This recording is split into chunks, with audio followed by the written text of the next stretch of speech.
the Federal Executive Council deliberated extensively on a number of issues,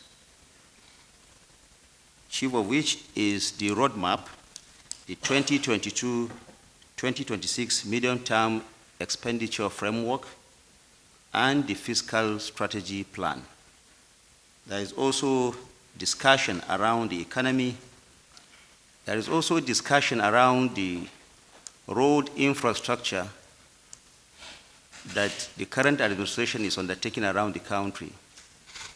There has been an overview of what it has been and the steps that the federal government is taking to ensure that we have safer roads and we have roads that are motorable within the shortest possible time.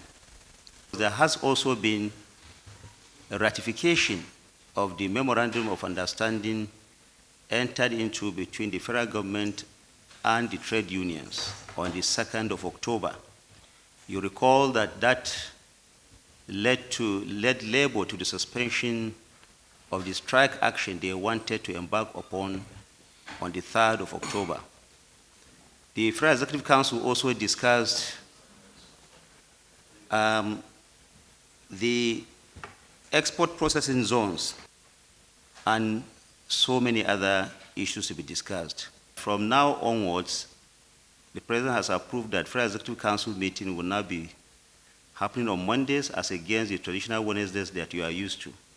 So FEC meetings have been moved to Mondays every day of the week. Of course, that does not mean that it has to happen every week.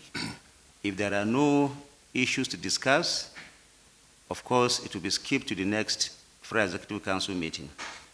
Nigeria has been able to make the kind of macroeconomic moves, has been able to take the tough decisions to restore balance in the economy, in the government's finances, that has warranted support, that has gendered and that has elicited even support from the multilateral development banks. And it's on the basis of that that the World Bank is willing to consider and to process on our behalf $1.5 billion of concessional financing, relatively cheap financing, and financing that will be disbursed relatively quickly.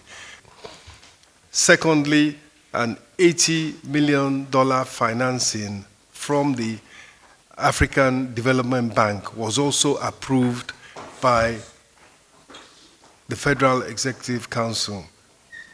This financing is for a project in Ekiti called the Ekiti Knowledge Zone Project, EKZ. And the EKZ is basically to support young people and their quest to take on technology, to use it, to be employed, to be trained, and to benefit from being part of the knowledge economy, being part of the technological wave that is present very much in Nigeria and which is becoming a bigger and bigger share of the economy. So presented them to the Federal Executive Council. We analyzed on each and every aspect of the agreement, and to show the genuineness and also the provide for harmonious and a good industrial relationship. And that was why it was presented and it was approved for implementation.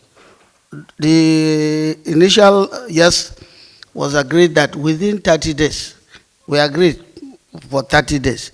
And so within 30 days, there must be evidence of implementation.